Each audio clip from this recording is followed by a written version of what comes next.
One, two, three, four. Alexander Hamilton. My name is Alexander Hamilton. And there's a million things I haven't done. But just you wait, just you wait. What is up, Jefferson Multimedia? Let's start a new unit today. I want to do something really weird and kind of funky and creative. This one's called History and Hamilton. Here's what I'd like us to do. If you haven't been watching Disney Plus over the summer, Hamilton, the musical, which came out in 2016, is all over the news, and it has been for the past 4 years. The whole story is they took the life history of Alexander Hamilton and all of those guys from the American Revolution, and they made a musical out of it. Lots of really cool rap, hip-hop, all kinds of different musical styles.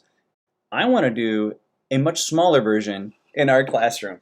So what I want you to do is I want you to find something from history that you've always been interested in. What's something that sounds interesting to you? I'm picking something from American history.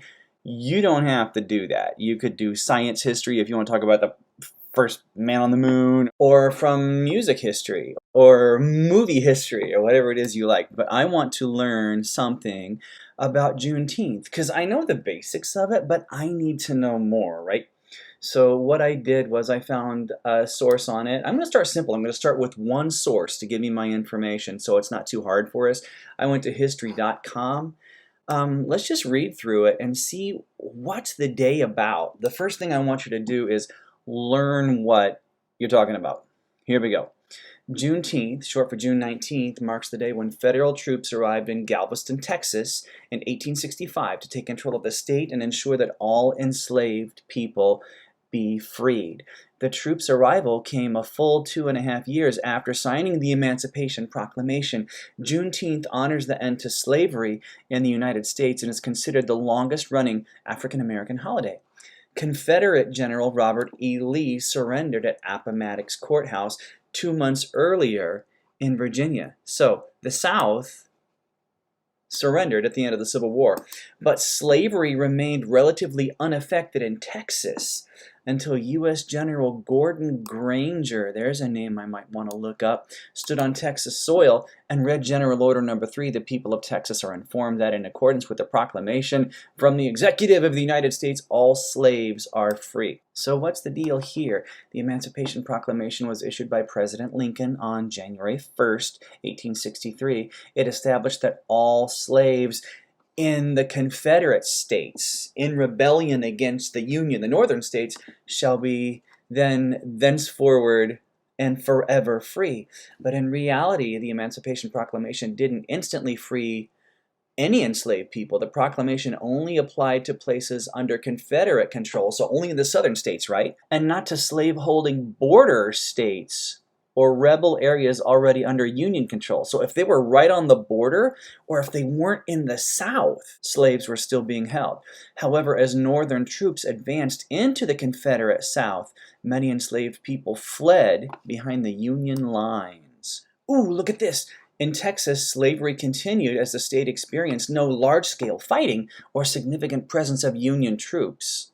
Many slavers, many people who held slaves from outside of Texas moved there because they thought they were safe. Okay, we're going to go to where they can't bust us for doing this thing that's so horrible. After the war ended in 1865, Granger's arrival in Galveston that June signaled freedom for Texas's 250,000 enslaved people. There were 250,000 people still in chains. Even though emancipation or freedom didn't happen overnight, in some cases, slavers withheld the information until after the harvest season. Yeah, so they could still have people working in the fields. But then celebrations broke out among newly freed black people and Juneteenth was born.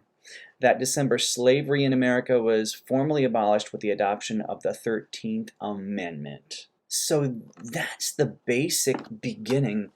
I'm just going to go with this one source, and I want to do it like Hamilton. I want to have people go back and forth and argue about what's right and what's wrong. So how do I want to do this? I know I want to look up this General Granger. I might look up Robert E. Lee and write something from his viewpoint. I'm going to summarize the history. I'm going to put it in a poem form so it can be sung or you can rap it. It bugs me that I'm assuming all of the people in this story are white. We need comments in history from the black perspective as well. I'm going to look them up. I'll get back to you and tell you what I find. So our first assignment has 2 parts. Find something from music history, political history, science history, sports history, anything you like that you could write a poem about. Find one really good source that tells the whole story, and we'll write our poetry from there. So find the source and learn the details of the event, and then soon we'll start talking about how to write the poetry and how to make it rhyme. That's all I got. Thanks. See you soon. Bye-bye.